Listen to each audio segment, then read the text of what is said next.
analysis using the Galaxy P bioinformatics platform and a case study in COVID-19 data analysis. So welcome. I'll get into kind of who we are and who I am here in a minute, but as you will see, this is obviously all online and via Zoom, so it's interactive, but I think everybody knows these Zoom meetings at this point to, keep your microphone muted if you can, and so that we'll kind of minimize distractions. So I'm going to get into some introductions here as to what this workshop is going to be about, sort of the objectives and things. That's going to take about the first 30 minutes or so here to kind of get you introduced to a few things.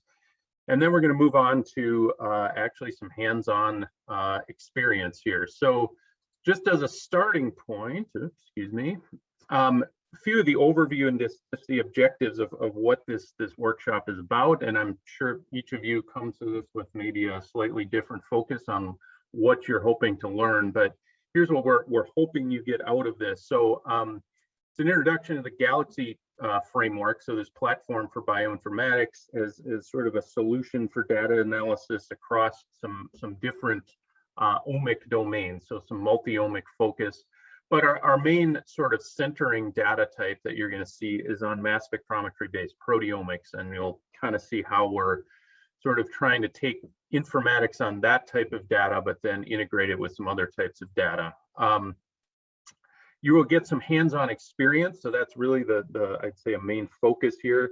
We will do a little bit of what I'm doing right now and sort of talk to you and give you some slides and introductions and things. But then a lot of this is meant to be a bit more interactive, hands-on time where you're going to actually be sort of seeing how some of these software tools work and understanding them and things like that in a bit more of an interactive and proactive way. We'll definitely be talking about why we use this. Let me get my laser pointer on here. Why we use this platform called Galaxy for the approaches and the analyses we're doing. So you'll get some good sort of hands-on experience with that platform. And also we decided to use COVID-19 data and some studies that are ongoing with our group to kind of demonstrate this. We thought it was obviously pertinent to the times here, as well as just a good way to show sort of some of these bioinformatics tools. So that's kind of the hope here. And ultimately, we hope you go away with some new knowledge, potentially some interest in taking some of the things you're going to learn here, the tools and things, maybe even implementing them in your own work, and also maybe being a little more involved in this thing called the Galaxy community that you're going to hear some about. Okay, so who are we? I'm Tim Griffin. I'm a faculty member in biochemistry at the University of Minnesota. We were hopeful that this conference would have been in Minneapolis and we'd have been doing this in person, but obviously conditions are not such that we can quite do that yet. So we're doing this online. You're going to hear from several people today, Pratik Jagtap, Sumita Mehta, Andrew Rajewski, and An Nguyen, who are going to take you through various aspects of the workshop. We are what is called the Galaxy for Proteomics, or Galaxy P team at the University of Minnesota, and you'll get a little bit more background on that as we go. Just wanted to also point out that there are a number of other contributors that are part of this. This is very much a pretty large team effort that goes into some of the things you're going to see, the underlying tools and things that have been worked on in a very much a collaborative way. So few of the people that have contributed to this, but there's actually many more that I haven't named here. And we're also thankful to the conference organizers for giving us an opportunity here to spend some time with you, and various funding sources that have helped kind of fuel and support the work that you're going to be involved in here today. So that's just a little bit of an introduction. All right, so as I've kind of set up here, topic-wise, there's really kind of several themes, I guess, and several concepts that are a part of this. So definitely, as I said, based on mass spectrometry-based proteomic informatics, but also then this idea of some multi-omic integration that you're going to see. applied to some data sets that are relative to COVID-19 research that we'll give you a bit more of an explanation on.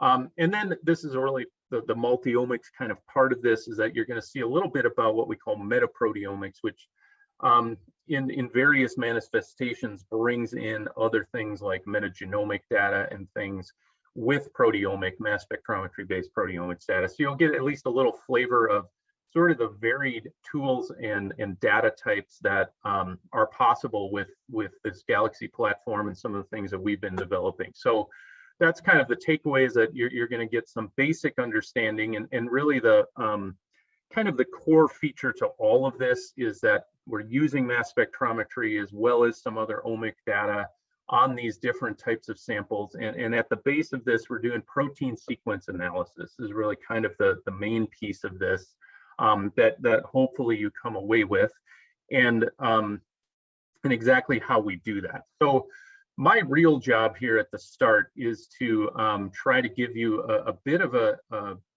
introduction, and not knowing exactly the background of everybody who's coming into this, we've tried to at least give everyone a core understanding of some of the data type you're going to be looking at here. For some of you, you may be very familiar with this, so this is old hat, but others, this may be very new. So hopefully what I'm able to do is give you a little sense of sort of the data you are going to be working with in terms of how it's generated and what it means. And that's going to hopefully give you a sense as you start to learn some of the software tools and the analyses we're doing. This is sort of the base foundation that hopefully you can take into that. As I said, working with proteins is going to be our main sort of molecular target here. Proteins are made up of amino acids, so covalent strings of different 20 naturally occurring amino acids that gets put together in various sequences. And so what we're going to do is be looking at data that is aimed at taking a protein sequence and basically determining the sequence, the amino acid sequence of the proteins that are present in a mixture, to give us information on what is sort of a global collection of proteins that are present. And we aren't going to do as much of this today, but then there's many things that stem from that, where you can do quantifying of those proteins and various things. But I'm going to focus on the data that we acquire in terms of this idea of how do we utilize what's called shotgun proteomics to ultimately try to identify sequences of proteins and basically confirm the presence of certain proteins within a sample. Is going to be kind of the end result here. So just a little primer on that. When we're talking about this idea of shotgun, or it's also called bottom-up proteomics, we're not actually taking full intact protein sequences. We're actually going to be analyzing these in the mass spectrometer after we take a large protein sequence, so what could be hundreds of amino acids linked together to form some sort of structure of a protein. We actually break these down into peptides. So we're going to be working in the mass spectrometer on peptides that are detected. And as you're going to see, we take peptides and we produce these by this enzyme called trypsin. Trypsin finds lysines and arginines that are a part of a protein sequence, and very specifically cleaves after these amino acids. So we create what's called a mixture of tryptic peptides. Those get entered into the mass spectrometer, which I'll show you in a second here. And we're going to use the mass spectrometer then to try to determine the amino acid sequence of these peptide sequences. Once those are determined, we then are going to relate that back to a database and say what proteins carry these peptide sequences. That's going to give us identity of proteins. So that's sort of a key piece here. So here's kind of how this all plays out in sort of the modern conception of mass spectrometry based proteomics. With, in this case, as I said, our main goal here is we want to identify what proteins are present in our sample, and we're going to do this really at the peptide level ultimately, and we're going to characterize peptide sequences. So here's how we do this. We take a mixture of proteins, and as you're going to see in this workshop, these are a variety of things that could be clinical samples that have been collected. These could be tissue samples, these could be cells grown in culture, you name it in a broader sense. But we isolate the proteins, we digest these with peptide or with trypsin, so we create a larger sort of mess of peptides, so to speak. And then we enter these into a mass spectrometer. I'm not going to go through all the kind of physics of the mass spectrometer, other than to say that we take this mixture, we use chromatography, fractionation, and separation on it. So we take a complex mixture, and really I think the best way to think of this is it's like a molecular turnstile. So just like a crowd going through the turnstile, getting into some big event, we take this crowd of peptides through this molecular turnstile to try to simplify out the numbers of these peptides that are entering into a mass spectrometer at any given time. So that separates this mixture into smaller, simplified mixtures. It undergoes an ionization process, electrospray, so the peptides get basically sprayed into a mass spectrometer. They take a charge, they go into the gas phase, and that's where we do mass spectrometry and can move these peptides around. But the real relevant piece here is that as these peptides enter the mass spectrometer, there are these charged molecules that the mass spectrometer can measure a mass to charge of any molecule that enters and it detects.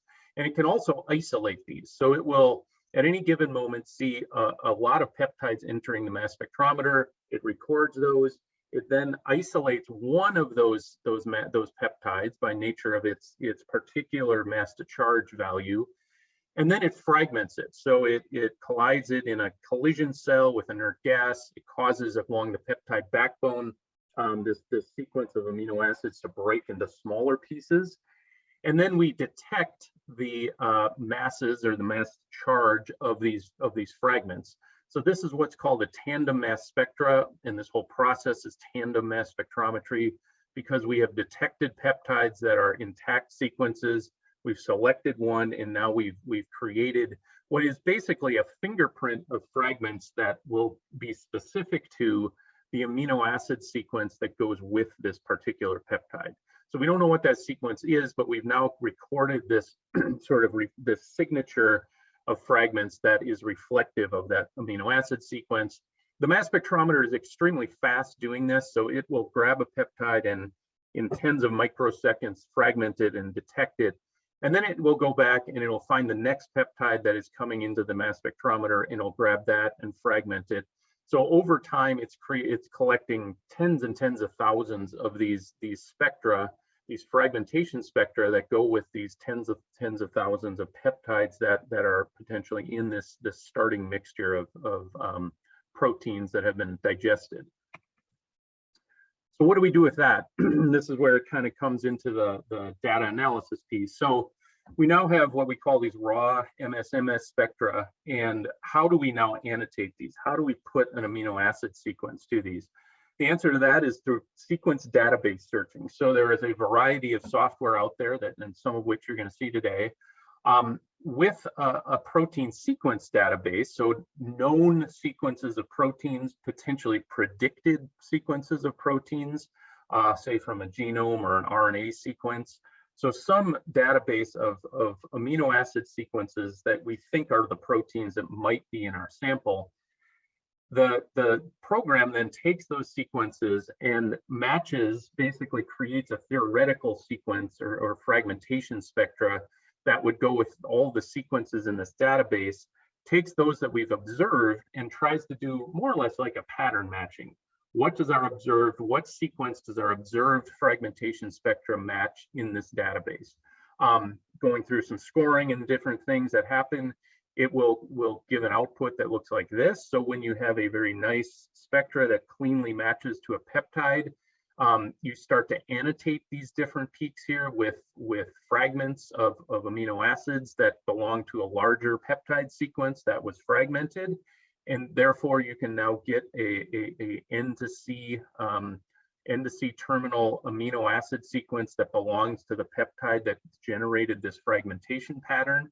And as I said, we now have a peptide sequence. We can now relate that back in our protein sequence database to which protein or proteins potentially contain a sequence that is this stretch of amino acids, so that it allows us to infer a protein identity. So that's sort of a last step that can be made here. We now have a peptide sequence. We now infer a protein.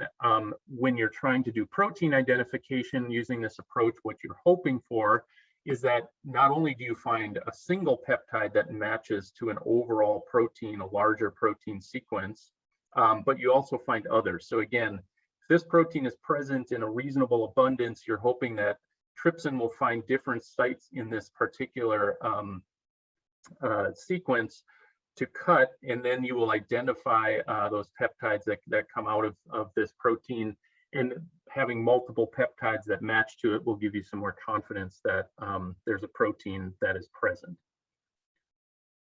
I have a chat, thank you.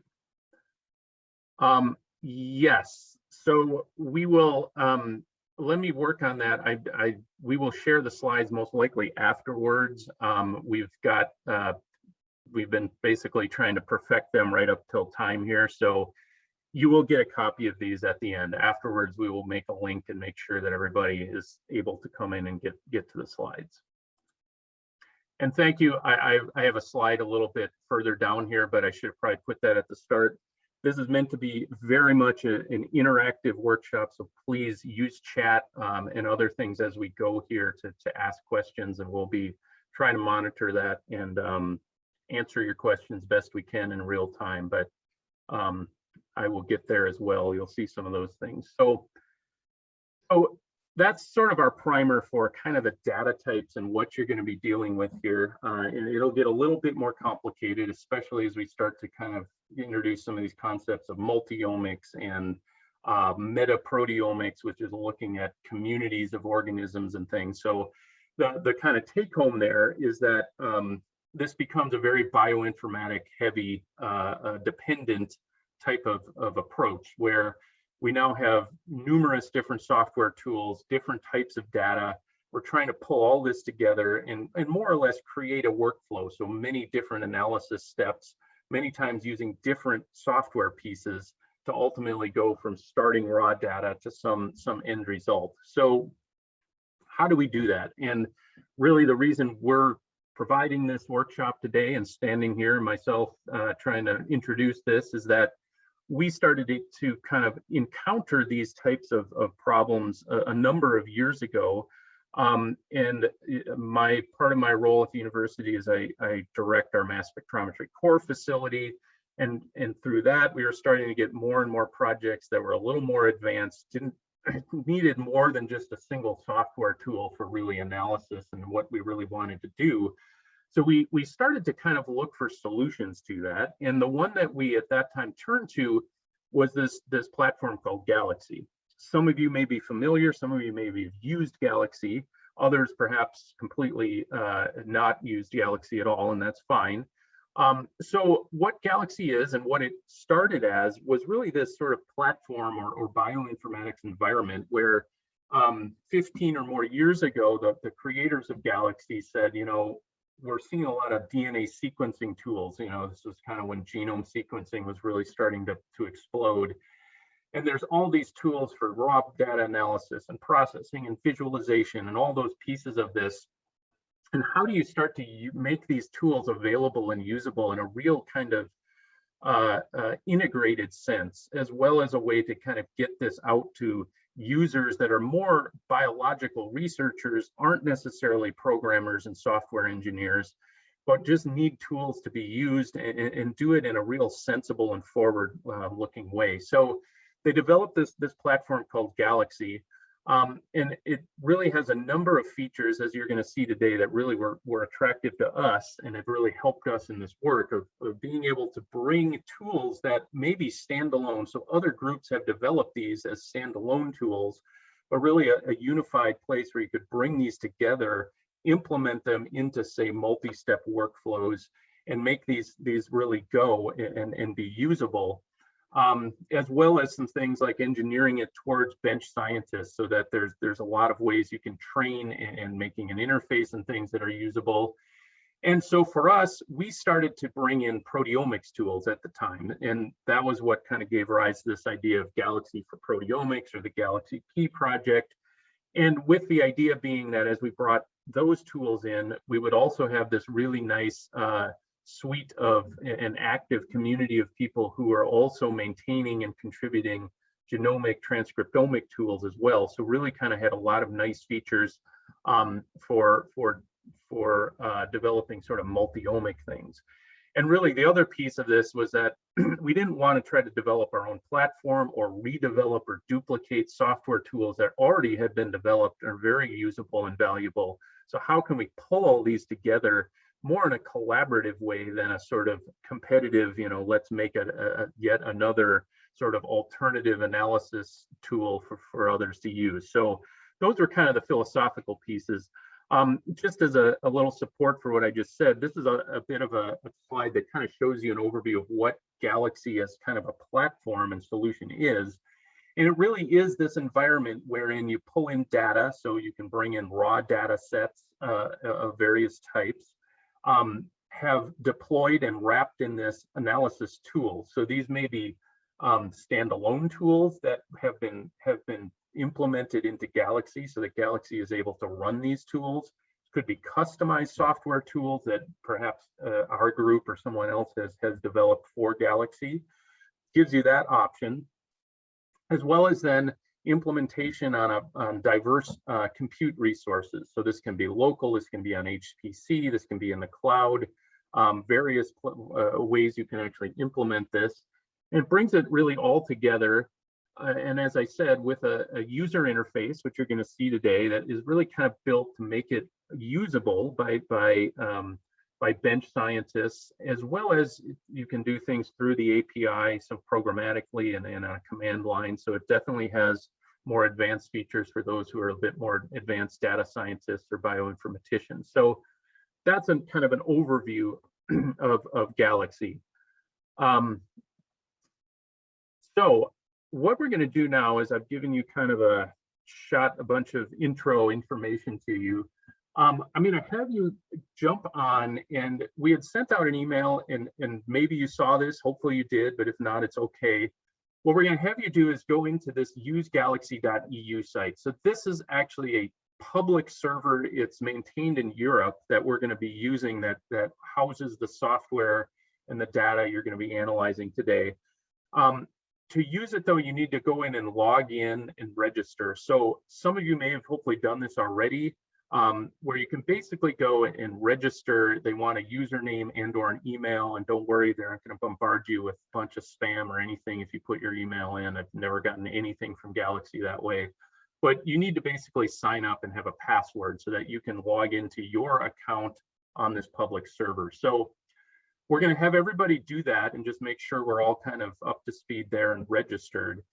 And then once that is done, we're going to have you go to this site, which is basically going to lock you into a training infrastructure that they have. So the compute infrastructure that will be dedicated to making this training happen today.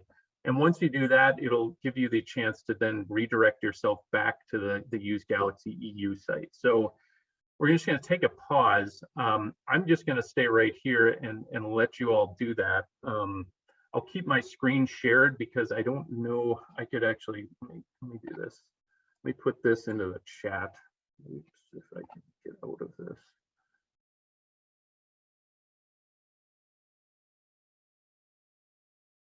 I will put this site that you need to go hit into the chat, everyone.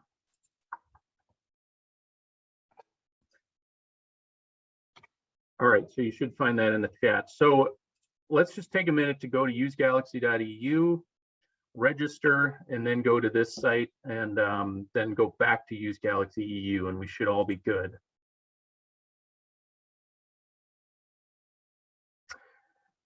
I believe that the answer to that is yes. The usegalaxy.eu is a separate instance, so you're going to need to. I don't think they have cross authentication across the different Galaxy instances, so I think you have to make a new account.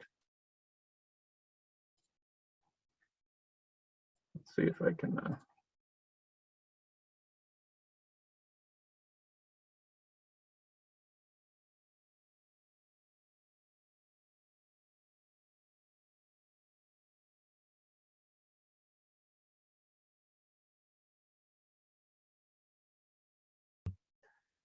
So what I was just showing, let's see if I can go back there. It should look like this. Once you're registered for Use Galaxy EU, then you go to this training site, it should look like this. you've now successfully registered into this training infrastructure we're using, then hit return to Galaxy, and this should bring you back.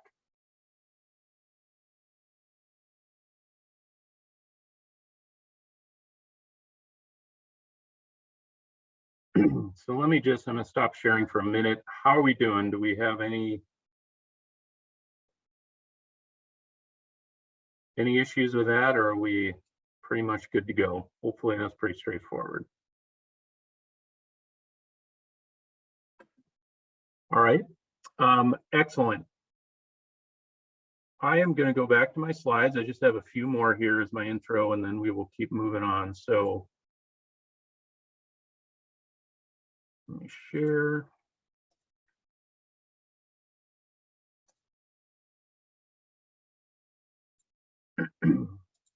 Okay.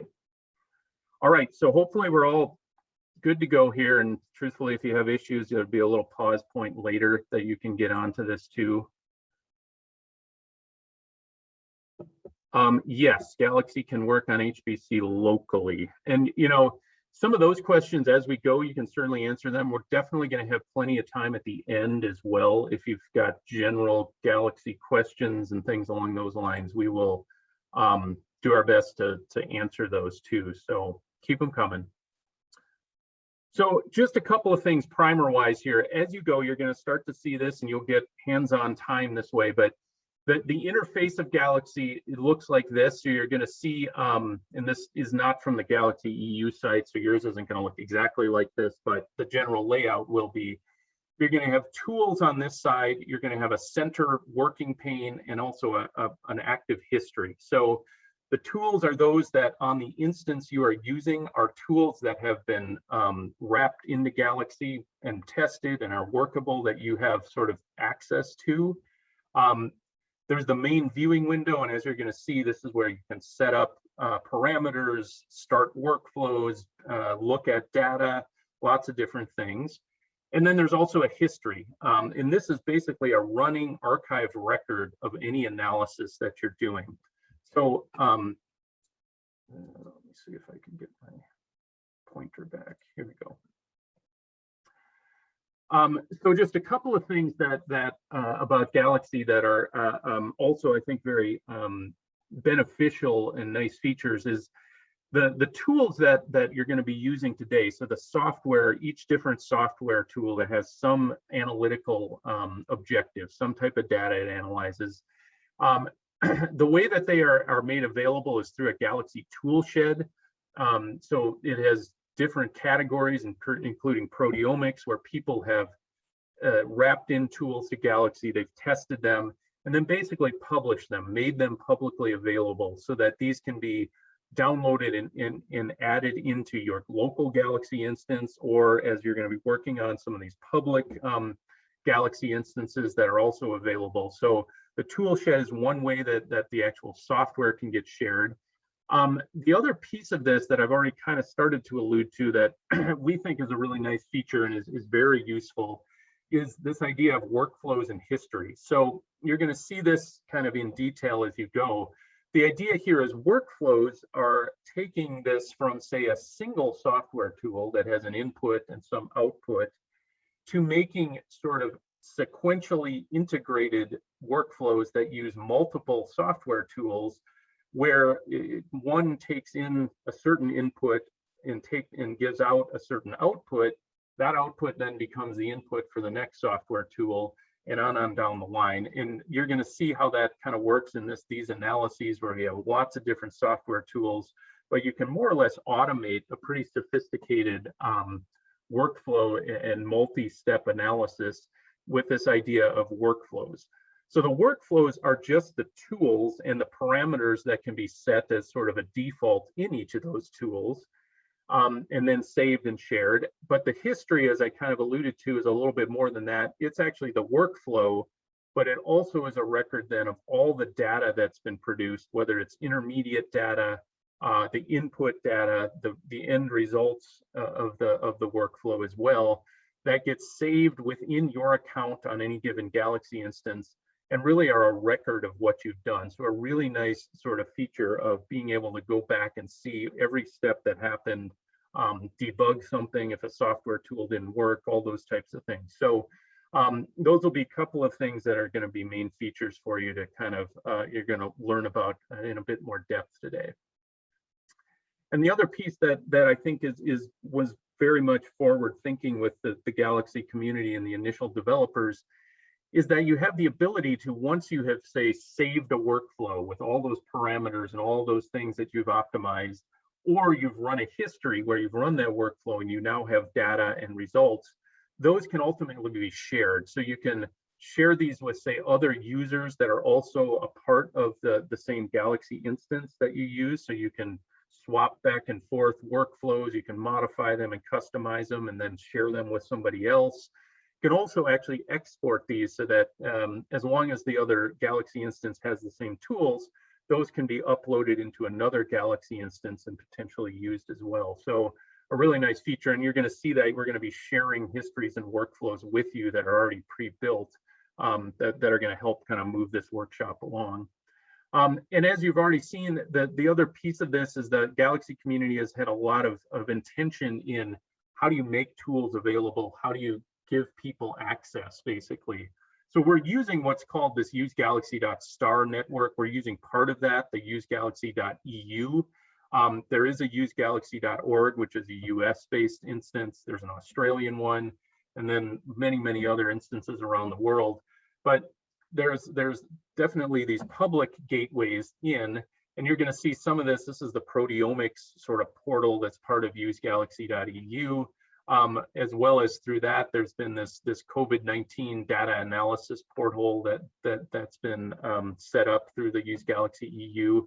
And I already mentioned the tool shed. So very much a very big intention on how do you push things out to the community and get them to use tools and utilize them in their research.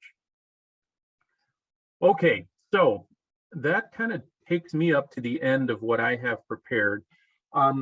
And this just kind of shows you an overall kind of schedule. And again, this is a bit of a loose schedule because it's going to be determined to some degree by questions that we encounter and how much discussion we need. But this is what it's going to look like. Let me take a quick chat look here.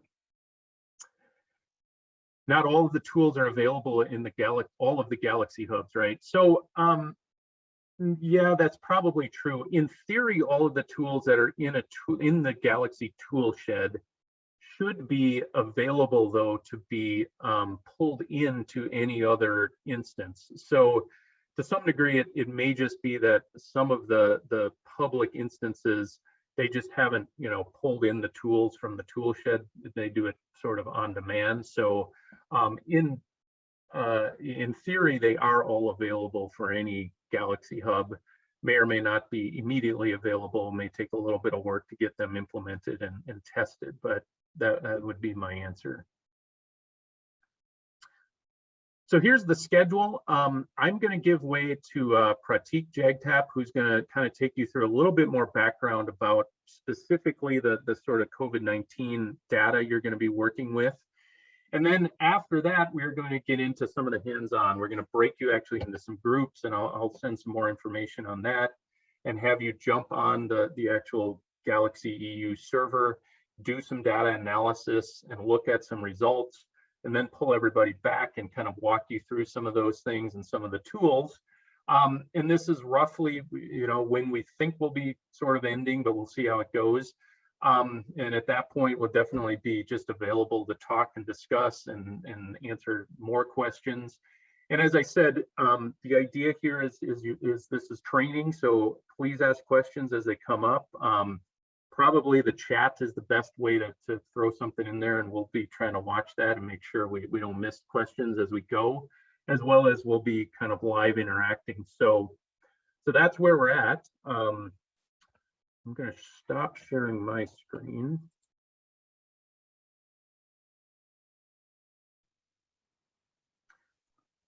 All right, and I'm going to give it over to Pratik. If there are any questions, we can answer them now, and we'll kind of keep an eye on things. I think we'll probably take a 5-10 minute break here and there throughout so that we have a chance to just step away from the computer, but we'll keep going for now. Pratik, it looks like you got everything you need. Thanks, Tim. Yeah. All right. Yeah, can you see my screen? Looks good. Excellent. Okay, great.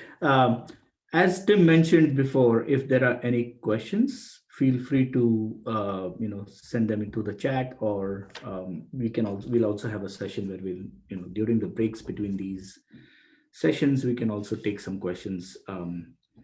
What I'm going to do now is move on from the basic introduction of Galaxy that Tim provided, as well as some introduction to mass spectrometry, into why we are using these workflows that are developed in Galaxy platform for the COVID-19 research. What I'm going to be basically presenting is some of the work that has been done for last 1 year or so.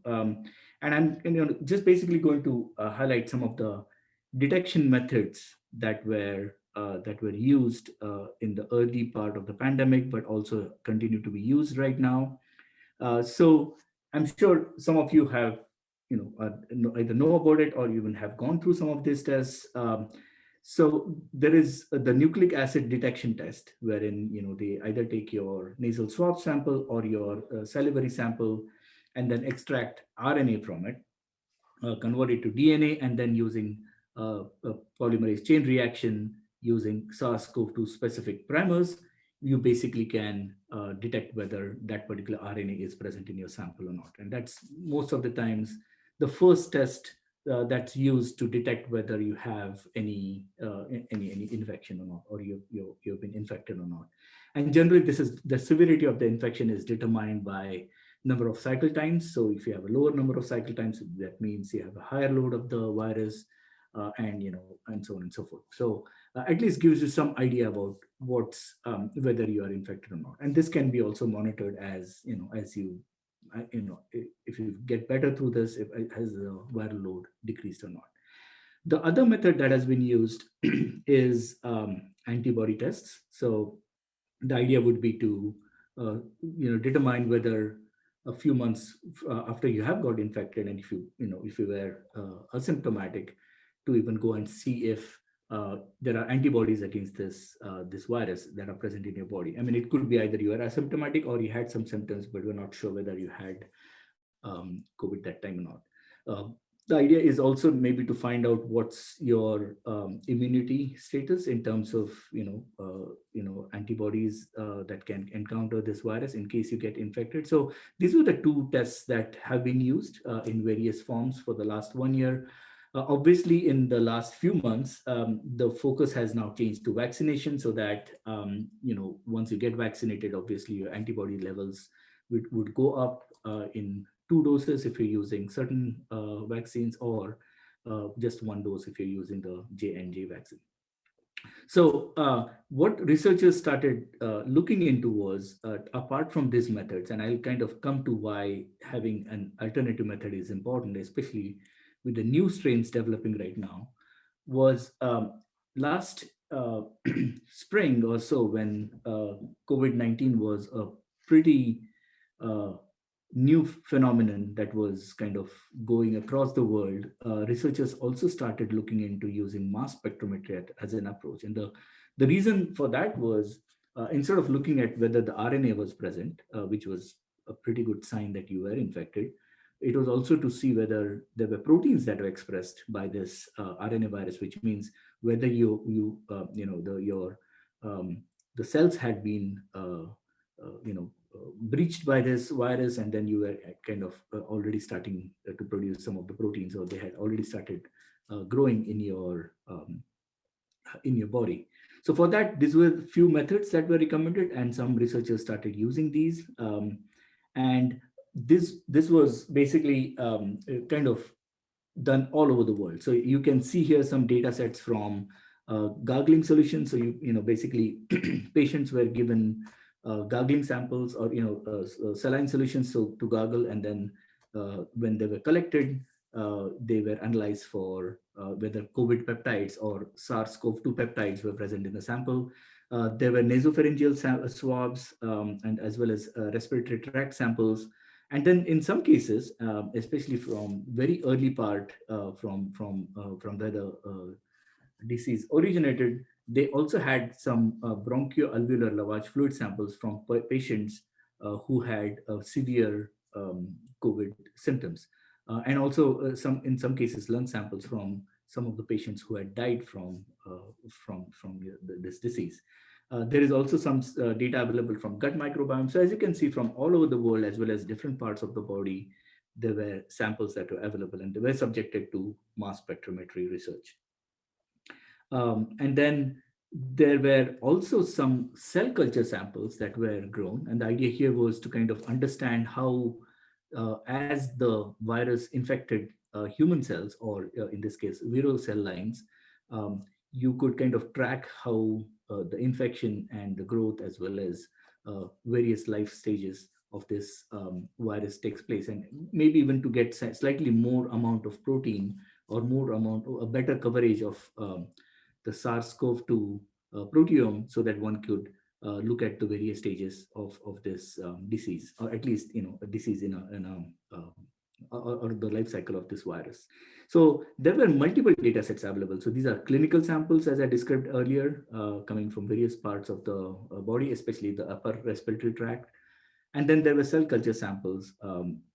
Again, the idea was to understand what's the proteome of this organism. So based on these data sets, which were coming, again, as I said, from all parts of the world, we basically set out to use these data sets so that one could kind of generate a peptide panel or a protein panel from these data sets. So as I mentioned, there were these, the saline gargling sample, the oropharyngeal swab samples, and these were, the publications have been mentioned here. And this kind of data set came out in early April 2020.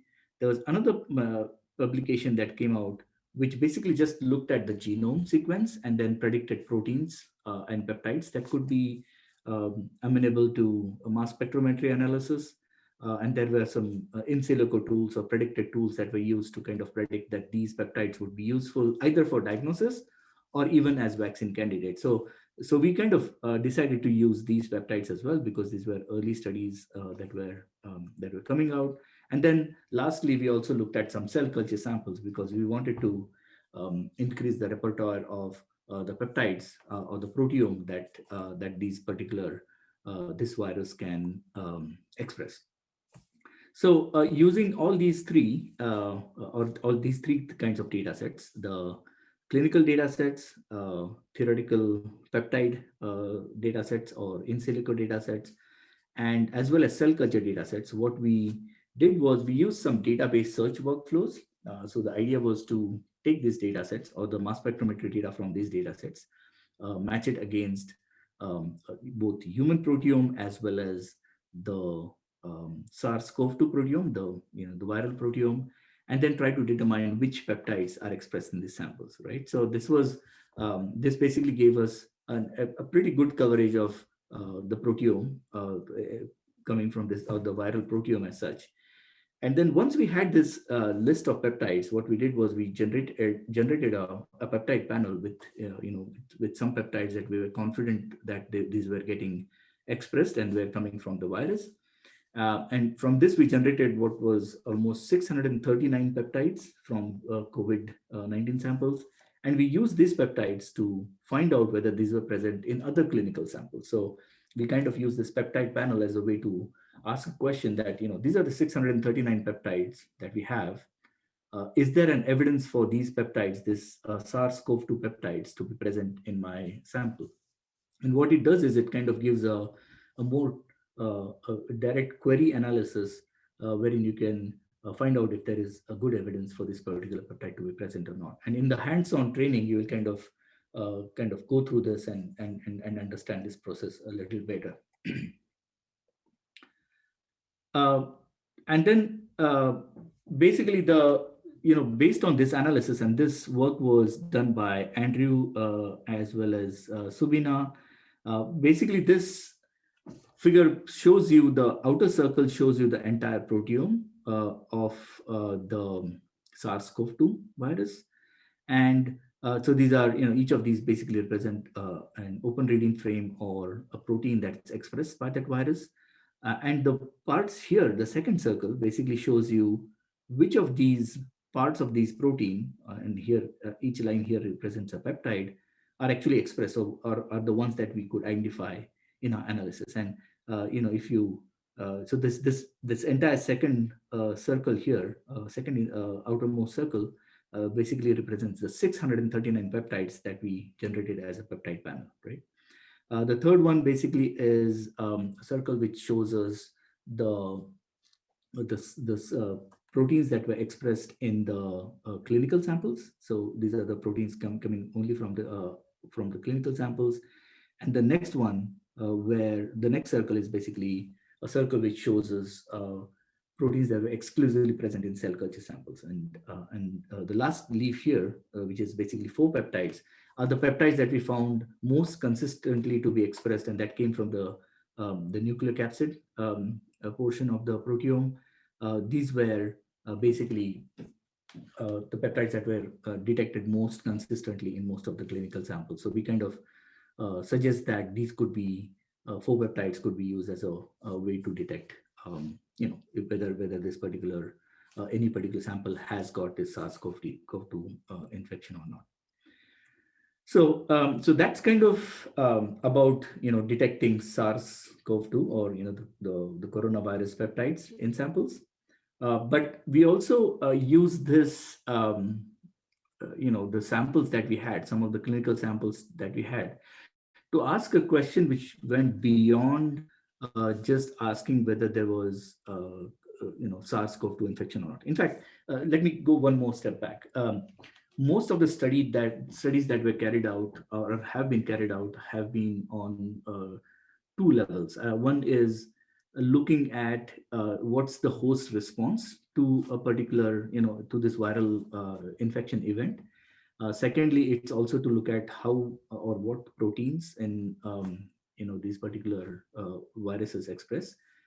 And thirdly, sometimes it's also to look at this, how this host interacts with the virus. So, but we were also interested in looking at these data sets and trying to find out what else can we find out. And one of the important findings that has come up not only in this pandemic, but also a pandemic that occurred 100 years ago, the 1919 Spanish flu viral pandemic, was that lot of people who got affected by this pandemic also unfortunately were affected, and some of them even died due to a co-infection or even a post-infection after the virus had infected your lungs.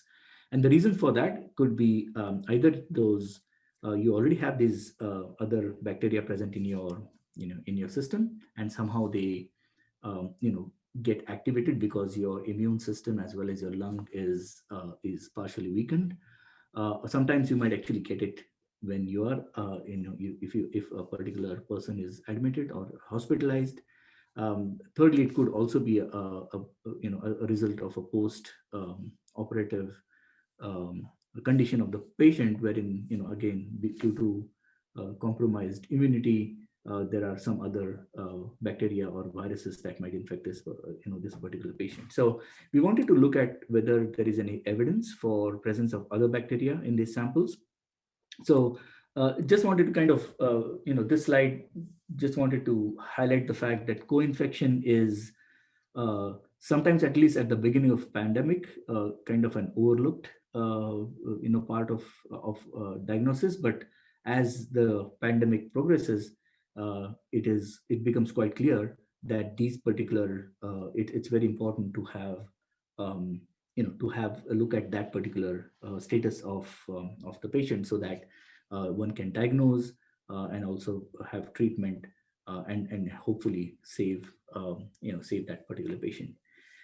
As I mentioned earlier, the patient could be infected before or after the hospitalization. And then there is also a chance that some of the infections that you get could be antibiotic resistant, because these infections sometimes occur in the hospital itself, and the hospital environment itself has a lot of bacteria which are drug resistant because of the drugs that are, I mean, in the sense the medicine that's already been used in a hospital environment.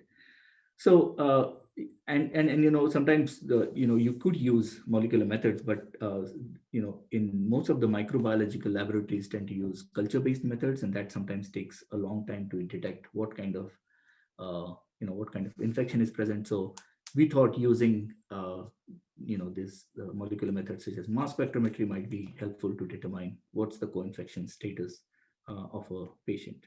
So in our study, we used the 3 data sets that I mentioned earlier, the gargling sample solution, which was from the upper respiratory tract, and other 2 nasopharyngeal samples data sets.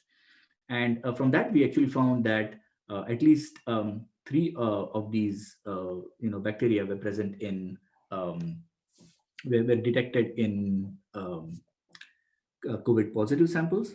So Streptococcus pneumoniae, Lactobacillus rhamnosus, as well as Pseudomonas species, which is an unclassified Pseudomonas, which has not yet been shown to have any effects because it's not been studied as much.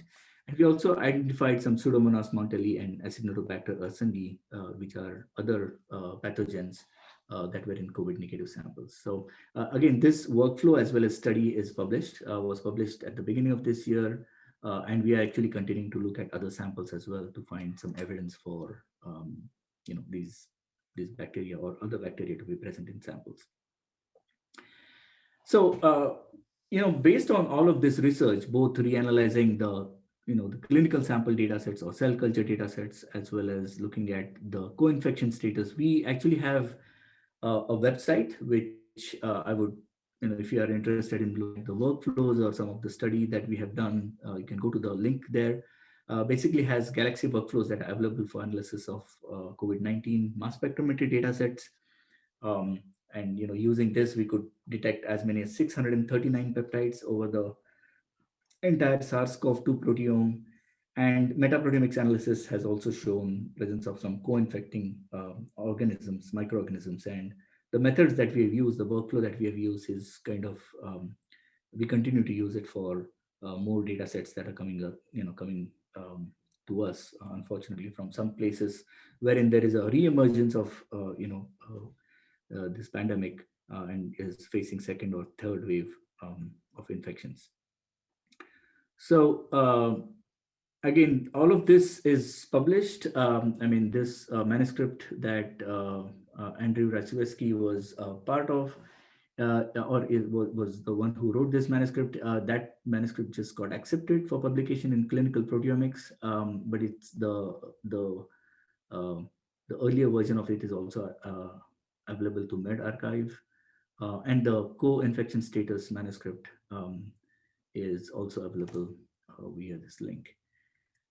Next part of it is hands-on session, which will be led by Subina Mehta, Andrew, as well as Ann. But before that, if there are any questions about either the data set or any information, I'll be very happy to answer them.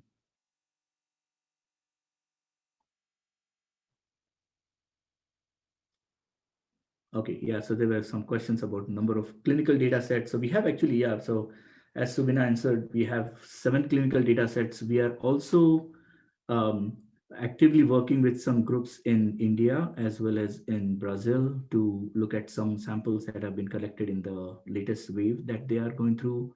And our idea is to even try to find if we can detect some peptides coming from the new strains that are developing. Yeah. All right. Any more questions? If not, I'll hand it over to Subina, Andrew, and Ann for. Yeah, I'm gonna break in. I think what we should do is maybe do like a 5-minute break. Okay. Let people have a little break here. When you come back, we've actually been discussing, we're going to divide you into 2 groups. And so when you're all back in 5 minutes, I'm going to let Zoom do this for us. We're going to randomly put you into 2 different breakout rooms so you get your assignment of whether you're 1 or 2. And then I'm going to bring you back into the main meeting room, and Subina is going to walk you through some things. And then you'll see at the appointed time, we're going to reopen those breakout rooms and you'll join whichever one you are assigned to. So let's do 5 minutes, and when we get back, we'll do this assignment to the breakout rooms and then go from there. All right. Welcome back. Hopefully y'all are there.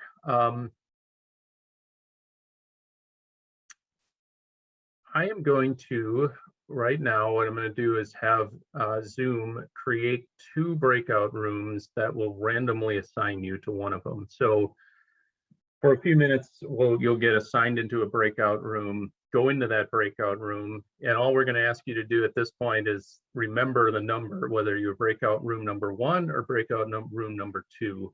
Because that's going to determine, we're going to have you run 2 different samples, 1 or 2, and that's going to determine which of the samples you run. And then later, we're going to re-enter those, your appropriate breakout rooms. So let me see if I can make this work. I'm going to go into breakout rooms. I'm going to open up 2 and let you're going to get automatically assigned. So when you get the notice, you can go enter your breakout room. To automatically assign. All right, here we go. So I hope everyone can see this. Looks good. Okay, so basically you should be at this stage right now. You would have registered into the usegalaxy.eu GLBIO training TIAS link. So the first thing we would do is we want to import our input history. So I will show this hands-on in like a few minutes, but just to let you know, we would, in the main page, go to the share data libraries.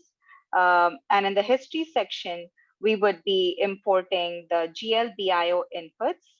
And once we select that, we'll be importing the file. So here will be like our history or like our input file. And the other thing we would do is we will also import a workflow, which is a set of tools that we will be running on the input history to basically analyze what your data has. And for doing that, let me share my Google Chrome. So this is how your history should look like right now. This is how your Use Galaxy interface should look like. So what we would do is we would go to the share data for the input file, select histories, and which would load up the histories present. And we would select the GLBIO _input.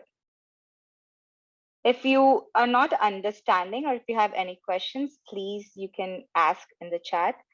So once we click on this, we have the input history right here. And to import them to your own account, we select the plus sign over here on the right side and import it. You can keep this as it is, or you can rename it. So you can delete the imported name there and just import it. Now this becomes your active history. So these are the files that is present in your history right now. So we have 2 FASTA files and 2 MSMS files. The next step is to import the workflow. So for that, we again go to the share data, go to workflows. And I have uploaded the workflow here called GLBIO workflow. And I select the drop down and do import. So once I import it, it should look something like this. And I will select the start using this workflow. Once I click on that, the workflow will be in my account, which is right here. So I can go back to that and it'll show me that this is the workflow I imported. To run this workflow, there is a play button here. So I select that.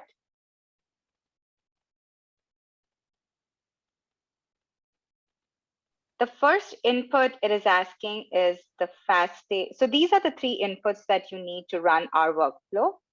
So the first input file is the FASTA, which is the protein database with human and the contaminant, which is the CRAP. So I'll be selecting that, the first input file. The second database, it's asking the FASTA, the organisms, human underscore contaminants, and the COVID-19 protein database, which is pre-selected because there are only two, because the input here is the FASTA file, and there are only two FASTA files in your history. So it automatically takes that as an input. Now, according to your assigned breakout room, if you have been assigned breakout room 1, then please select sample 1. If you have assigned breakout room 2, please select sample 2. I will select sample 1 because that was assigned to me, and then run the workflow. Once you run the workflow, it would say invocation here, and all the tools present in the workflow will start uploading on the right side. It would take a few seconds or minutes to start invoking all the tools present in your workflow. So we can wait for that to start invoking. So as you can see, the gray tools mentioned here on the right side on the history pane are the ones that are waiting for it to run. So once it starts running, it will turn into orange, as you can see right here. Now this workflow takes some time to run. So in the meanwhile, I will start explaining what we just did. Subina? Yeah?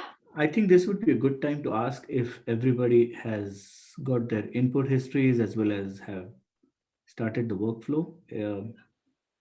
Sure. So in case you missed what Prateek said, if you have had any issues running the workflow or importing the history, if you could ask me here and I could show you again how to do this. You could also mention the chat if you're not able to follow.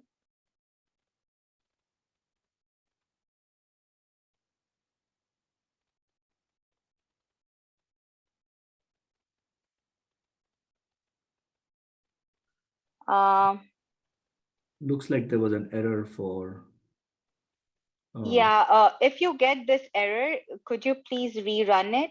For rerunning it, you could go back to the workflow pane right here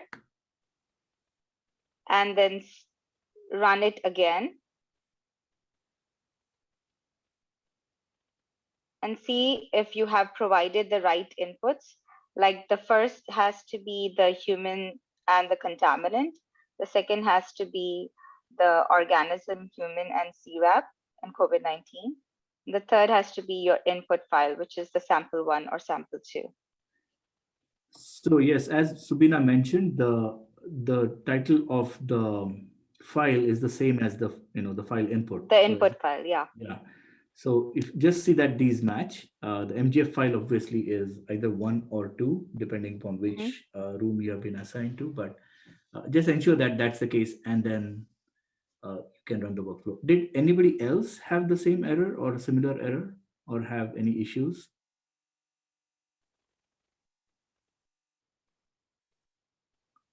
And Ali, if you can let us know either through chat or maybe that whether you could run this workflow and you did not get this error after after having the right input.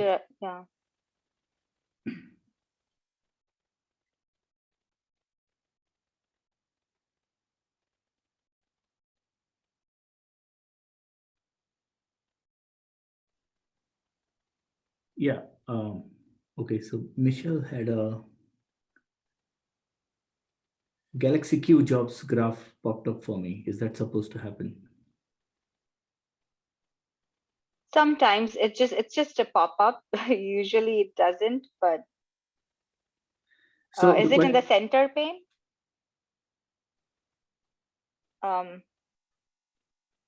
Michelle, is it showing in the center of your, is it showing over here?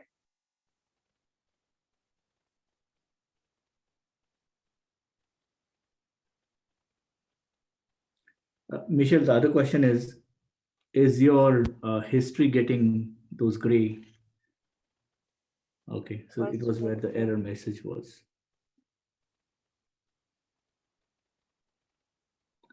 Is your history on the right side getting populated with gray or input files? Yes. Okay, so I think it's working. It's yeah, it's working. Yeah. If it's the tools are being queued on the right, that means it's working.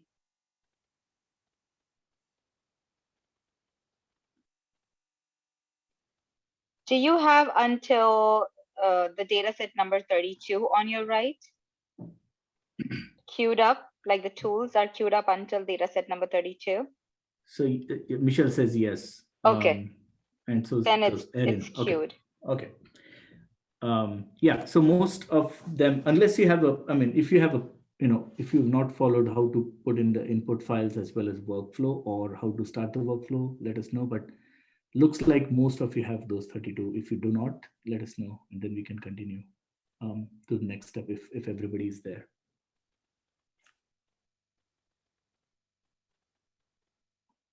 Yeah, I guess Subina, you can continue. If there are questions, we can come back to this. Okay.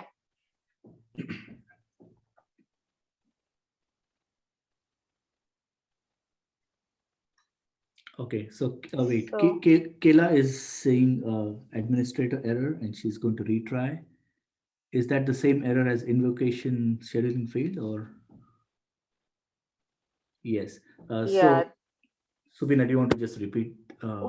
I have a question. Did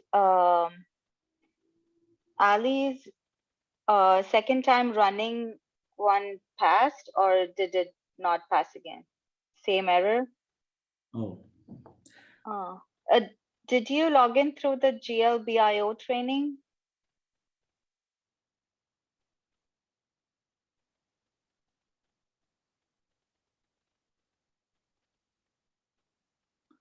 So the question Subina asked was, did you go through the use Galaxy U? Did you register yourself? And after doing that, there was a link to go to GLBIO training site to kind of get yourself registered for this training.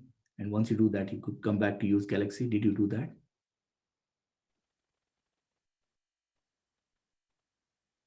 So Ali says yes. And that's why he can see those files. But I mean, the files are public, so it doesn't need the GLBIO training. Yeah. If you go through that training, you will be assigned more allocation of resources. Use resources in the sense more RAM and storage so that you can run all the tools.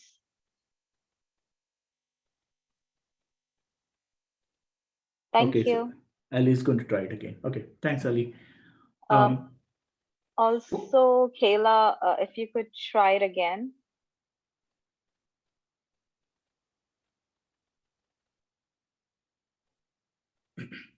If not, we also have, later on, I'll show a completed history. And during the breakout sessions, the instructors can also show you how to do it again. Yes, that's a good idea. Mm-hmm.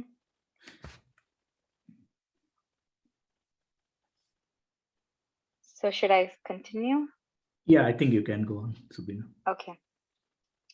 So now that we have run the workflow on the active history, our main question is, okay, let me just close this. Can you see the screen, my PowerPoint screen? Yes.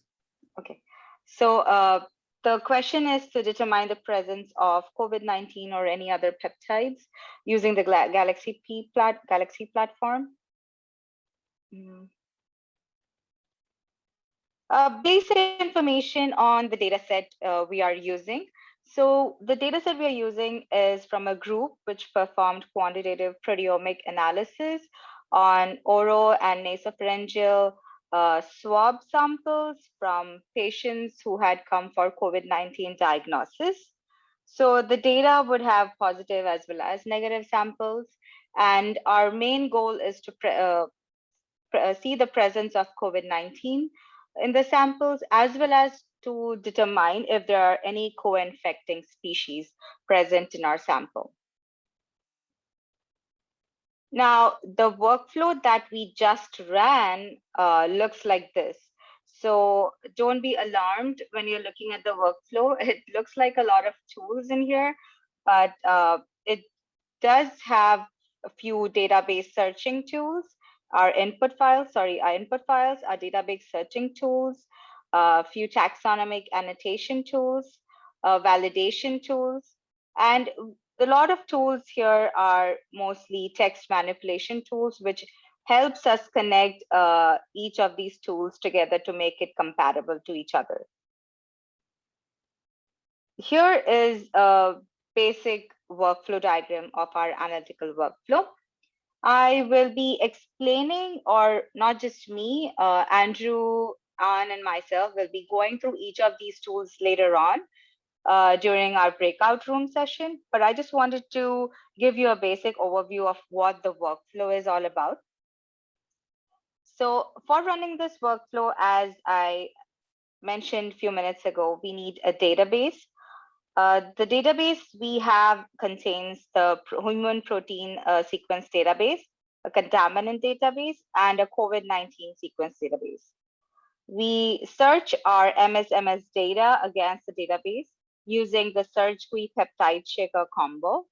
The search query peptide search query consists of at least 8 to 9 different search algorithms. And peptide checker takes search query outputs and concatenates them into different tabular outputs, which gives you search results. Basically, peptide, PSM, protein identification results. The main output from peptide checker that we take are the MZ-identML file and the peptide report file. We take the peptide report file and extract peptides from the peptide report and perform taxonomic analysis to determine the organisms present in the sample. Once we determine the organisms, we filter them according to peptides that have, for example, organisms that have at least 2 peptides that are being identified. And we extract those peptides and perform validation studies. Now, for our validation studies, we use PepQuery tool. We will explain more about the PepQuery tool later, but the main inputs of the PepQuery tool are the MSMS data, the human protein sequence database, the contaminant database, and the peptides that come from our organism-specific peptides, and from which PepQuery eliminates the peptides that are present in the human protein sequence database and contaminant database and gives us confident peptides. We extract those confident peptides and perform a second level of validation study using our multi-omics visualization platform, wherein we use the lorikeet visualization to look at our spectra. For the multi-omics visualization platform, we take the MZ-identML file that we initially got from peptide checker, convert it to a SQLite database using the MZ to SQLite, which acts as an input for looking at the spectra. Now, at this stage, we actually manually inspect all the spectra to pass our threshold. And once we inspect the spectra and pass whether they are a good spectra or a bad spectra, the good spectra are then extracted as confident peptides, on which we perform unipept analysis again to determine their taxonomic and functional classification. So this is the basis of our workflow. The next step we are going to do, as we ran our workflow and we saw that our tools take a little bit longer. So we are going to do a cookbook style workshop wherein we have already ran the sample 1 and sample 2 and uploaded the completed history onto the Use Galaxy EU. So if you have been assigned to group 1, we will be uploading the GLBIO workshop sample 1 history. And if you have been assigned to group 2, please import the GLBIO workshop sample 2 history. So I will be showing how to import the completed history. Please let me know if you can see my screen. So this is how currently your usegalaxy.eu screen should look like. Because I ran along with everybody else, my search GUI is still running. And for that purpose only, and this takes a little bit while because it's searching such a large file. So for that purpose, we'll be importing the completed history. So for that, we will go again to the share data. If you go to the histories,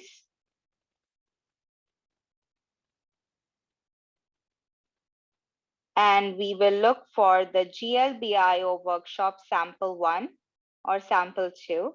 So if you are in the group 1, please import sample 1. And if you're in group 2, please import sample 2. I'll select sample 1. And as you can see, this is a completed history where all the tools have been run successfully. And I will import this history here.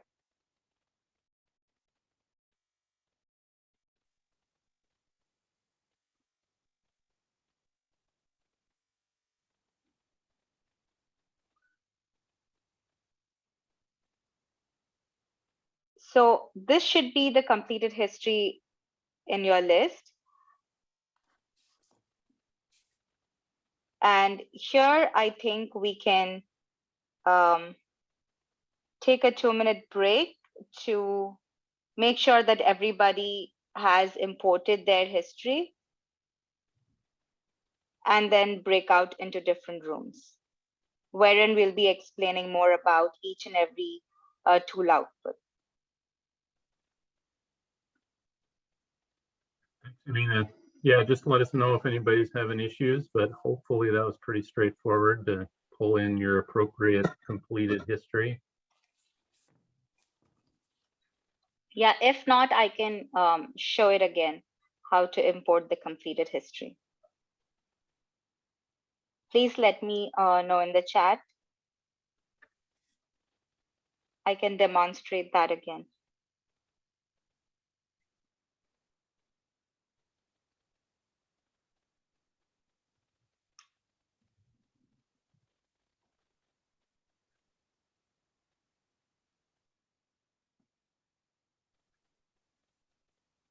So Ali has a question. Ali, did you, if you have run the workflow, then you should be able to generate those data sets in your history. But not really. Sorry, thank you for her help. I see they are all in orange in my side, but I see in Serena the screen they are green. Is it here? No, because the one that I just showed right now is a completed history, because the one that is orange running in yours, that means the tools are still running. It's not something that is going wrong. It's the correct way. But the one that I just showed was a completed history wherein all the tools have run previously. And I'm sharing that with you because the tools that are going to run are time consuming and will not be over within the time limits of the workshop. So that's why we are providing you with a completed history. Okay. Yeah, so in the end, the initial workflow that you guys started, we don't really care about. It'll run and we'll see what happens, but you can pull in this completed history and that's what we'll work off of. yes, and you can also later check whether your history is completed, because it will take a few hours or so. But if tomorrow, if you want to go to your Use Galaxy account, you should be able to see that history completed. So Ali, it looks like you could log in and could start the workflow and get it running, right? So now I just keep it all running, but Yeah. it's all loading, so I don't know. Yeah. So Subina, maybe, I don't know whether you followed the part wherein Subina imported a completed history. The reason being that, this will take a long time to run. Subina, do you just want to repeat it? Yeah, let me just show it again, how to import the completed history. So can you see my screen now? Yes. Okay. So to show everybody how to import a completed history. So because I have published this history, you can go to share data, go to the histories tab. And once it loads the histories, there are two sample histories here, sample 1 and sample 2. So Dr. Griffin had assigned us to breakout rooms 1 and breakout rooms 2. So the people who have been assigned to breakout room 1, select the sample 1 history, just click on it. And the people who have been assigned to breakout room 2, just click the sample 2. So because I have been assigned the breakout room 1, I'll click the sample 1. And once I do that, I can import this by selecting the plus sign on the right side of the screen and select import.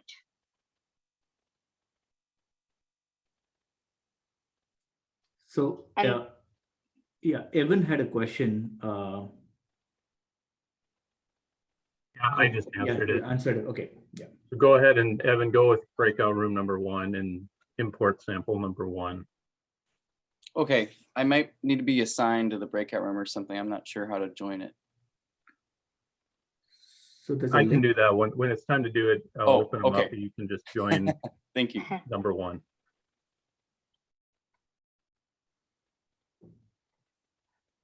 So I hope this is clear and I can stop sharing here. Are we going into breakout rooms right away? I think let's just ask, is everybody, does everybody have their completed histories now in their, in their account now transferred? If yes, then please. Can we get a thumbs up if you've done it? Yeah, so there are 3 thumbs up signs, so it's 4 for no me. questions.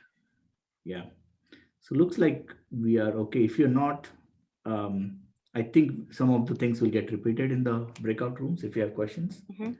So I think this could be a good time to go to the breakout room, I suppose. Yeah, so what I'll do is just open up 2 breakout rooms, and if you're number 1, go to number 1, and if you're number 2, go to number 2, and in those you'll get further instruction as to what to do next. So I will start the process here. Andrew, would you like to take over and go through the lorikeet analysis, the spectral visualization part that you talked about, and using maybe the sample which had some COVID positive from the COVID positive patient? Absolutely.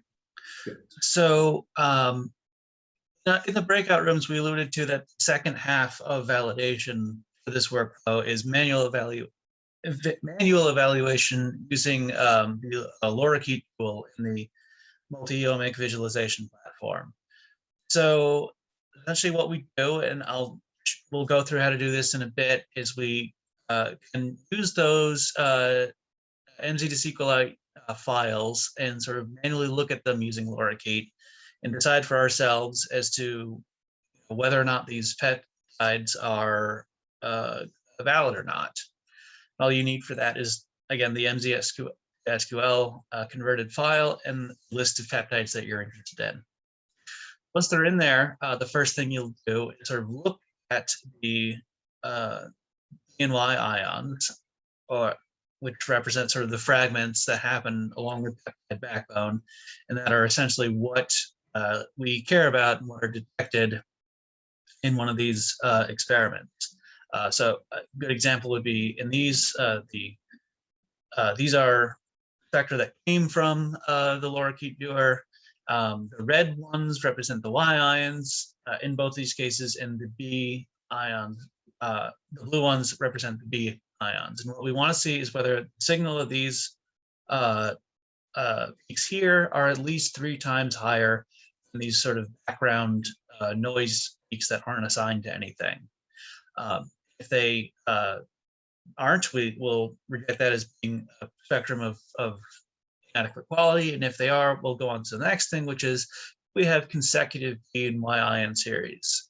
And what we mean by that is, we have at least 3 consecutive B and Y ions in this series or not. So in this case, you see here's a bunch in a row.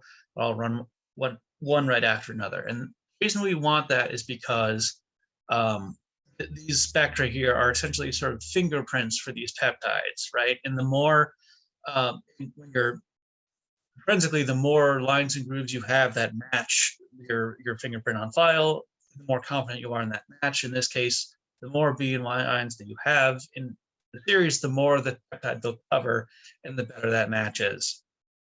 So in referencing the 2 spectra down here, we see on the left, we have the signal to noise isn't great. You see these sort of noisy peaks are sort of up the same height and higher than our matched ions, and we only have 1 per series, so we would have rejected the spectrum. By contrast, on the right here, we've got all fairly complete B and Y ion series that are certainly well above the level of the noise, so we keep this and consider it to be a potential target. So with that in mind, let's go into the history that my group was just talking about, and we'll go. Sorry to interrupt you. When you explain about the MZ2 SQLite file, could you please go over how do we convert the MZ ident.ml into an SQLite database, like the inputs that we use to run the tool? Right. So let me just bring this back up again.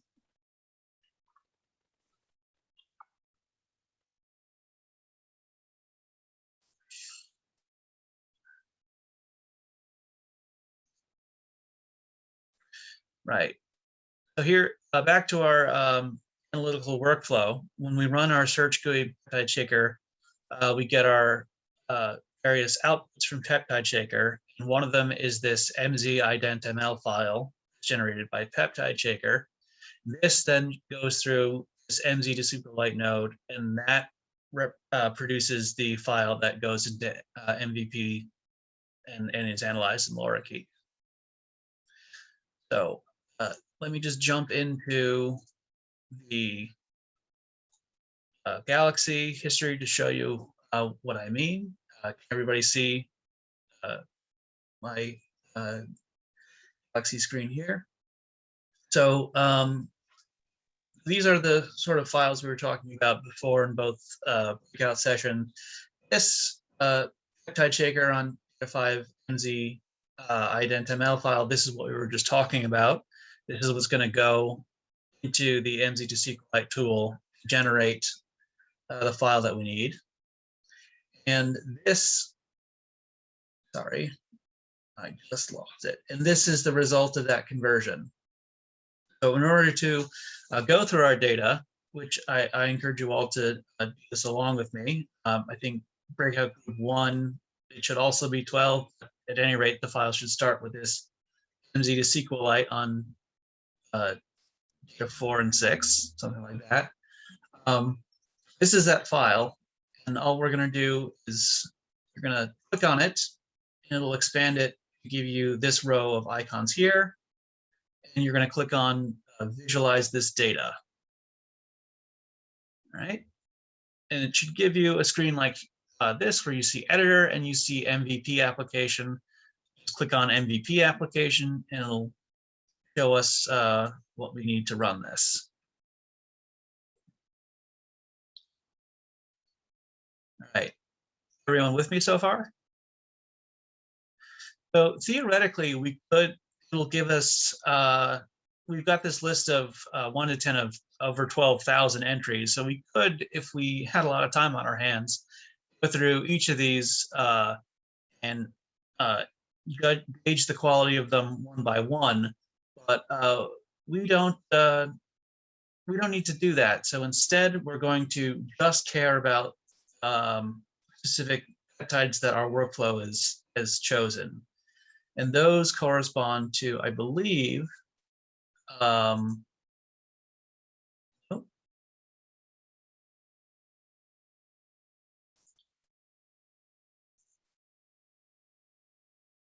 going to be these query results on data 17. These are the 2 peptides that sort of, for sample 2, got through UniPep and were flagged as being other. Sorry to interrupt, Andrew. We have output number 27, I think, which is specifically for UniPep and lorikeet analysis. Yeah, 28. Sorry, 28. Yes. So you can Okay, use that as an input. Okay, so to do this, we're going to click on load from dataset. And in this case, we do want this validated for UniPep and lorikeet. And that is this one. So you highlight that and select use for filtering. And all you have to do is click on that on the right, and it'll narrow it down to just those peptides there. And then if you want to look at these, you highlight that and click on PSMs for selected peptides. That will open this PM detail here, and it will give you all this information about spectra, that the spectral number for it, details about where they came from, their theoretical mass, Y ions, and it'll give you this preliminary confidence score, and then whether or not it's confident that this is real or not. You should always click on it yourself, because that will open up the peptide viewer. Theoretically.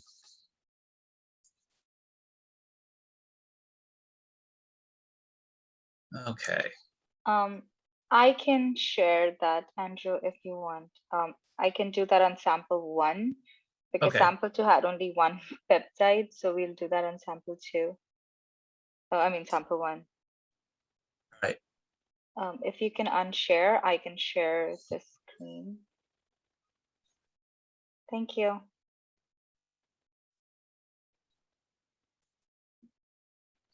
So Subina and Andrew, do you want all of them to open sample 1 instead, because there are quite a few samples? Or yeah, so let's just do that. Actually, let me just go over how, if you were in sample like breakout room 2, please go ahead and get the history from the shared histories. So if you go to shared histories over here and get GLBIO sample 1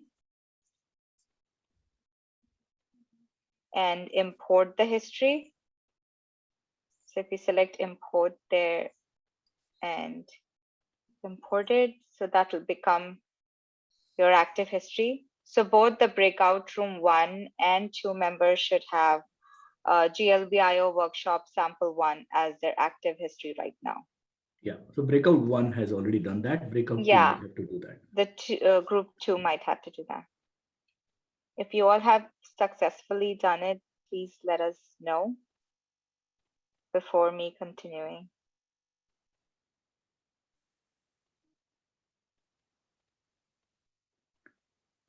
So those who are in breakout room 2, can you just let us know if you had problems in transferring this history? If not, then we can continue.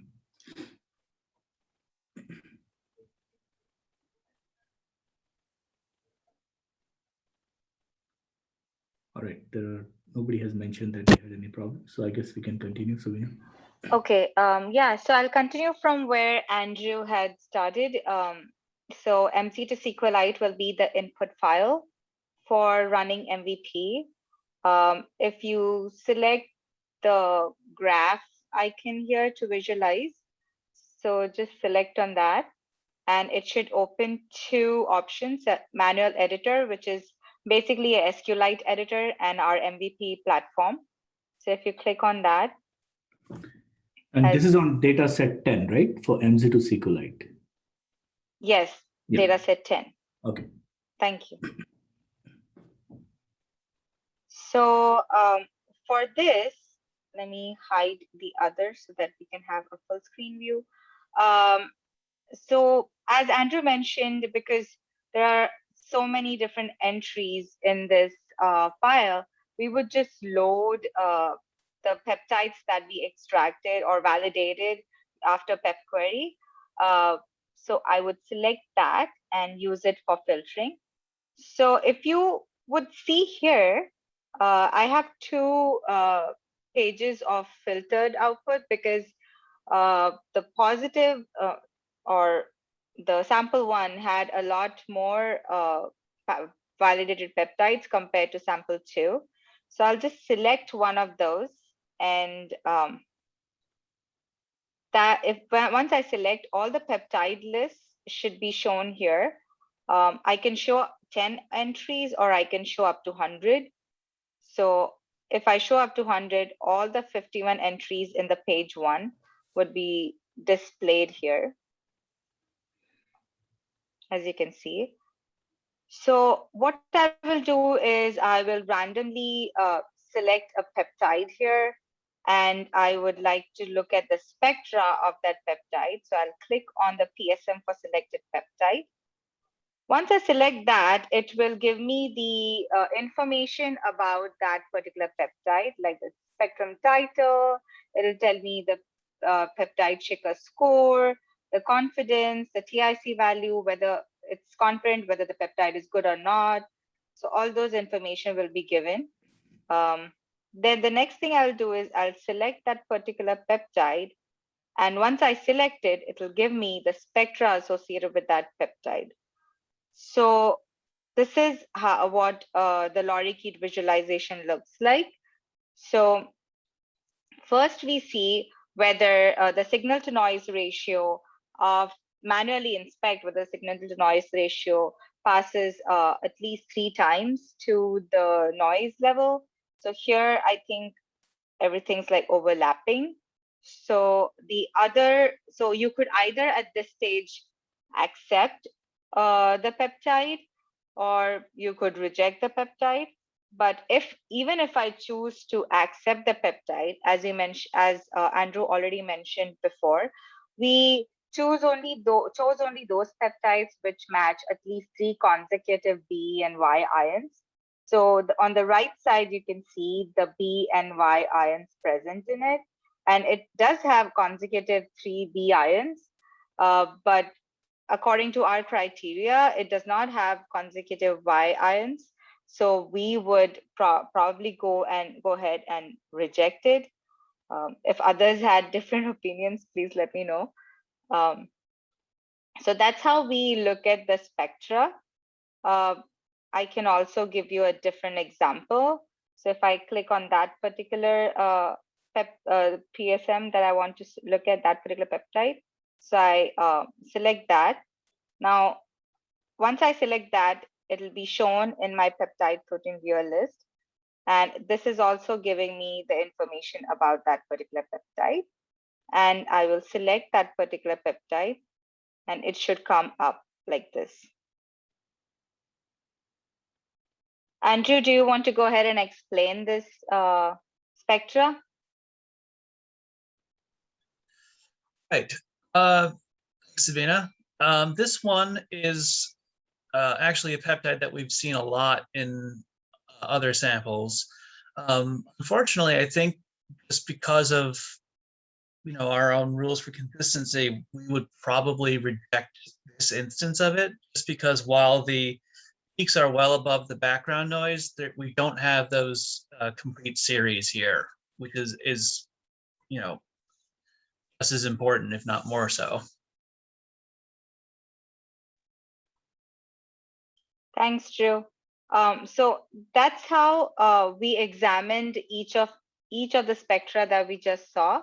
So I would suggest everybody to take a moment and inspect few of these spectra, and like if you could tell us like if you would agree for a particular spectra or not. Like what are your criteria for accepting a spectra? Does that sound good?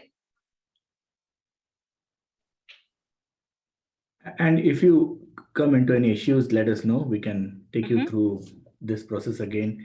Remember, not all of these peptides are either COVID-19 peptides or host or rather microbial proteins. This could be actually host peptides. But it's just a mixture of all peptides. And then later we can see how we select for peptides that we really are interested in. But I think it's a good exercise to just go through any random peptide and understand how we look at the spectral quality. So if everyone wants me to give a second walkthrough, I can give that again. Should I give a walkthrough again before we give you 5 to 10 minutes to explore the output? Does that sound good?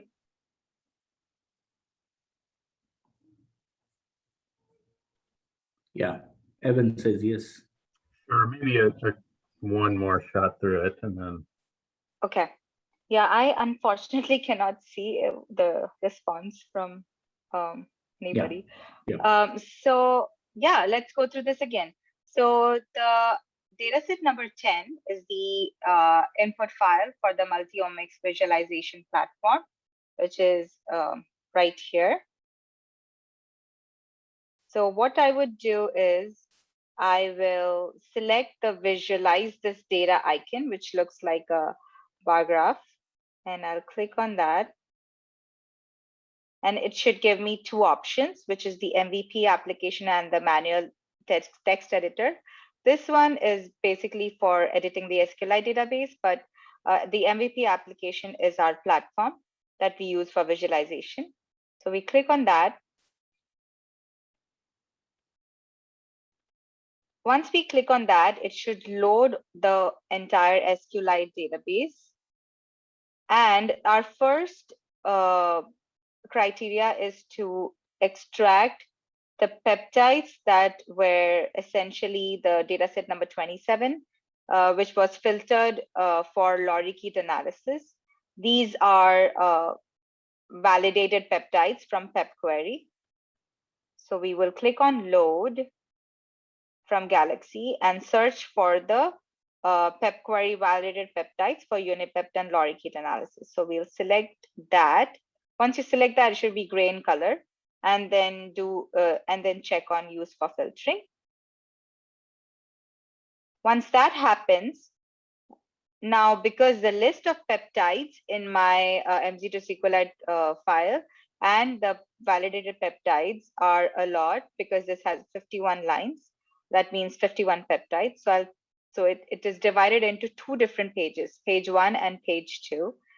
The page 1, I'll select the page 1, and it'll give me a list of 51 peptides, of which only 10 peptides are shown. So what you can do is just keep it as it is, or you can display all the 51 peptides by selecting 100. So all the 51 peptides will be displayed here. You can also select the page 2, but page 2 has only one peptide. That's the reason I selected page 1. So we are back to page 1, and we have the list of 51 peptides here. Now I can randomly choose a peptide, or you could randomly choose a peptide and select PSMs for selected peptides right here. And it will show me the sequence, the PSM of the sequence that I selected, and few information about that particular peptide. And it'll also tell me whether it's confident, if the PSM has been reported confident or not, like this, and give me all the B and Y ions, basically all the information about that particular peptide. If I select on that particular peptide, it should open up the spectra like this. And then you can determine whether the peptide can be classified as accepted or rejected according to your standards.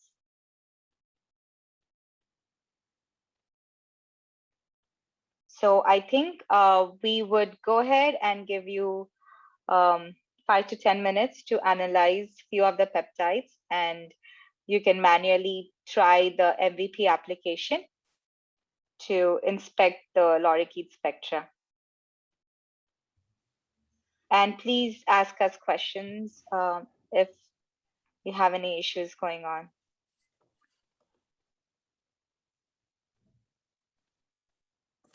So let us know through chat or raise your hand and we can come and see or try to help you.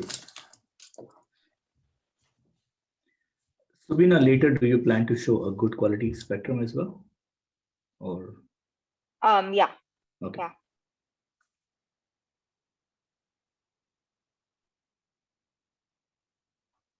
Well, if people don't have specific questions, you know, we're pretty much to the end here. We could kind of transition to the final phase. Certainly still ask any sort of detailed questions, more technical in terms of what you've just done. I could just share a screen. Tim, Yes. I was thinking whether I can show them some spectra, you know, just in 5 minutes or so that it kind of will also highlight the fact that, you know, getting a good spectrum or getting a good spectral match is indeed, you know, looking for. Sure. Yeah, go for it. There's really no no agenda here from here on out. It's just to kind of explore the data and then have some open time for questions and things. So yeah, so what you're seeing here are basically screenshots of you know, this lorikeet analysis that Andrew and Subina did for this latest manuscript that we talked about, wherein we're looking at the 639 peptides, and when we put them through, you know, through lorikeet analysis. So as you can see here, there is this peptide which you know, has 2 consecutive B ion matches, but you know, a lot more Y ion matches. But you know, given that we are deciding that this is not that we would accept, and you can see there are some spectra here which have unmatched or have not been annotated. But if you keep scrolling down, see, this spectrum looks good, at least for the Y you know, ions. So this is something that maybe we would accept it, even though there are not many continuous B ions that are matched. And then this one looks really good. There is this, and this peptide, I think, showed up in most of the clinical samples. So this was one of the 4 peptides that came up.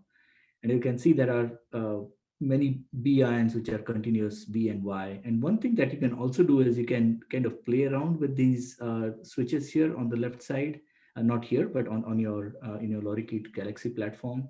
You can change the mass tolerance levels and so on and so forth, so that so it's a lot more interactive, and it requires some more you know, information about how you acquired your data. So this one is not bad too, though there are quite a few unannotated spectra here, and so on and so forth. So you know, there are these I think 75 peptides. This one doesn't look good at all. So this is not something, you know, it's a long peptide, and it's you know, I don't know how Surgical Peptide Shaker even called it a peptide. So, you know, there are these examples which range from something that looks ridiculous to something that looks, you know, something, you know, as soon as you see it, some of these peptides will definitely make sense. So this has got a lot of noise. So even if there are 3 continuous P and Y ions, we might not accept it because there are these 2 major peaks which are not annotated, and there's also a lot of noise associated.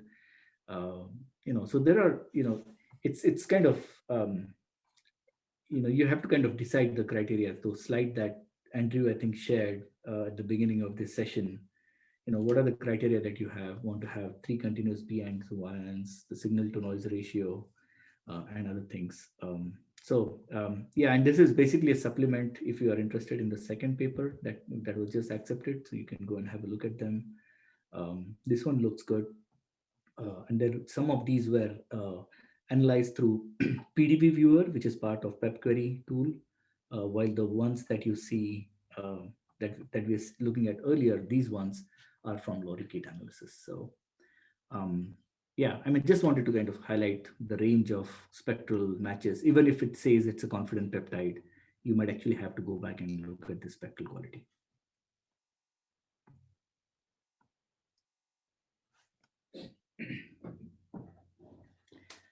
Yeah, Tim, it's all yours. I just thought, since we promised them to show some good quality spectra, I thought we'll just show them a range of them. So Sure. So I'm just going to quick share last slide, but it's really not anything too high tech. So as I said, we're really kind of at the end of the program, but happy to take more questions. And I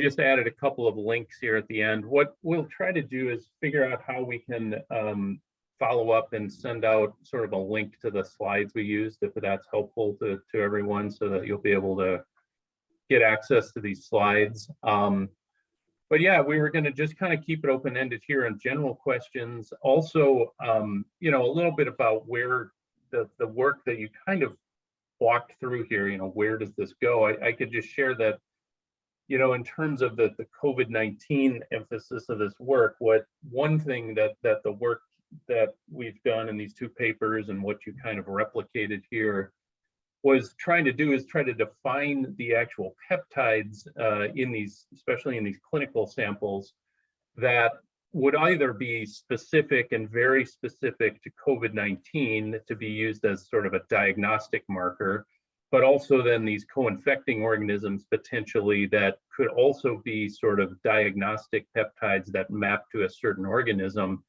And there are some mass spectrometry methods where once you've done kind of what we've gone through here, you might think of it as sort of the first phase, which was the discovery phase of, which COVID-19 peptides are the best, most reliable, which peptides from, say, co-infecting organisms can we detect most reliably. One next phase to this would then be to potentially set up sort of a clinical assay where you can target these with sensitive mass spectrometry-based methods that now, once you've defined these peptides, you can just target those peptides in a sample and ignore all the other complexity of the sample and acquire really sensitive and quantitative information on specific peptides that you might be interested in. So it could potentially lead into sort of a clinical assay where you could do in more high throughput detection of COVID-19 specific peptides as an alternate way to do some diagnostics and or assessment of co-infecting enzymes. So this would potentially open the way to some new avenues. And Pratik kind of mentioned this also just the workflows themselves become useful for various things, so they can be applied to other things, and we're following up, applying these to some newer COVID-19 data sets and other things as well. So that's kind of the other hope in doing this in Galaxy. It gives you, not only does it help us address our own research questions, but being able to sort of publish the workflows and things to others. The hope is that they might find those useful in other work as well. So those are just kind of a couple follow-up thoughts. I don't know if anyone else on the team here has any other things to add to that. Yes, I mean, when we started this project, we were hoping that, this would be a useful resource for some of the ongoing things before the vaccination steps in. But as some of you might know, or you might be aware, there is emergence of these new strains in various parts of the world. So I think these workflows are still relevant, but hopefully, the tools remain relevant, but hopefully they're not used on these samples in the near future. That's our hope. So, are there any questions? Yeah, so we can kind of open it up to any remaining questions, and it's really open-ended from here. So Tim, there is a question about MS data with ATAC-seq or RNA-seq data, and that fits in very well with our proteogenomics workflows. Yes, is the answer to that. Let's see, ATAC-seq, what is that? Is that more of like the chromatin accessibility? Is that ATAC-seq? I always get my seqs messed up, but certainly RNA-seq, there's a whole nother area of work that we're involved in and others are, which is called proteogenomics, which takes RNA-seq, transcribes that into or takes those transcripts, translates those to potential proteins, and then you can match your proteomic data to a sort of a customized database that's generated from RNA-seq. So it's a great way to pick up mutations, splice isoforms, things that show up in the RNA but then turn into a protein that has an altered sequence. So definitely, yeah, so right, the ATAC-seq is the sort of the structural chromatin. I don't know. I mean, I guess you could, in theory, if you had ATAC-seq and had regions of chromosomes that you were interested in, you can always generate those into potential translated proteins by translating those out. So sure, it would be I think doable to integrate that type of data with proteomics data. And one of the nice pieces, I kind of said this at the start about Galaxy, is that it really started and really still is the biggest community of users in Galaxy are genomic researchers. So that's the bulk of the software still is DNA, RNA sequencing and assembling and analysis software. So all of that is right there that can be then brought in and integrated with proteomics. So I'll also add that there are some tutorial materials on proteogenomics at the link that I sent in the chat. There is one on proteogenomics 1, 2, and 3. So if you're interested in using RNA-seq data for your mass spectrometry applications, so using both proteomic as well as genomics information to detect even novel peptides, there is tutorials available. And again, if there is any project-specific questions, please feel free to reach out to us. So, and then there are other metaproteomics tutorials as well. So please explore that site. You might find something of interest.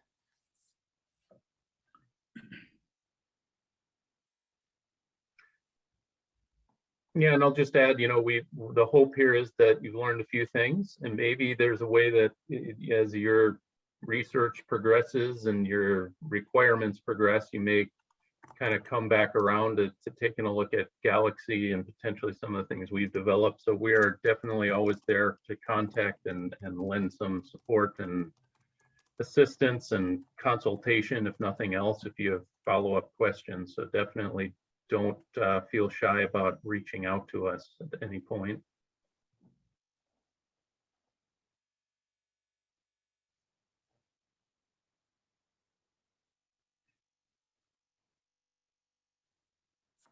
So I wanted to say thank you, especially to Sabina and Andrew. Sabina did a lot of the heavy lifting of getting all these workflows together and really making this all happen. So they're really the ones that that made a lot of this happen. So thank you, Sabina and Andrew, and thank you, Pratik. And yes, we'll figure out how to get the slides distributed.